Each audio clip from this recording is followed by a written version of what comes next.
There's nothing that God hates more than sloth and laziness. If God were to create a man and that man were to sit around and do fuck all, God will frown upon you. It's why you're never lucky. If you're listening to this and you think I'm never lucky, I'll tell you why, because God dislikes you because you're fucking lazy.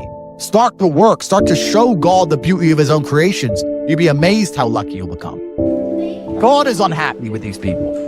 And inside their hearts, they're unhappy. We talk about depression, anxiety, all those things you mentioned really earlier on this podcast. You'll loathe your own weakness. You'll loathe your own laziness. This is what all of these things are. I don't feel depression. How can I feel depression when I'm the most powerful version of me that I could ever fucking be? Most men are walking through life and they don't realize that it's constant competition. Every single pound they want, someone else wants. Every single girl they want, someone else wants. And they're just sitting there just fucking floundering and wandering through life, unaware of how competitive the world is. And this is my point. If the world is truly that competitive, you do not have time to be depressed because it's a non-competitive mind state. You could be depressed for X, Y, Z, whatever. I'm not depressed. And I want the money you want, and I want the girl you want, and I want the status you want, and the car you want, and the house you want. I'm gonna get it, and you're fucking not. I don't give a shit what happens to me in my life. I don't care how bad it is. I don't care if the worst, most heinous things I could possibly imagine happen to me. I know that my sadness, my depression will be temporary because I will never stay a loser. It's against my creed. It's not in my DNA. All of your minds are broken. You can't even focus on anything anymore.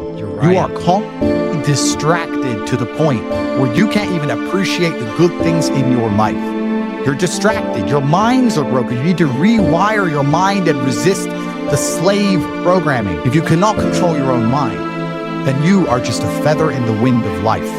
Because your own mind is the only thing you can control. You can't control the weather. You can't control people. You can't even control whether your heart stops beating. You might have a heart attack tomorrow. You can't control anything besides what you think. If you cannot control your own mind, then you go through life with zero control, zero influence. You can't control anything.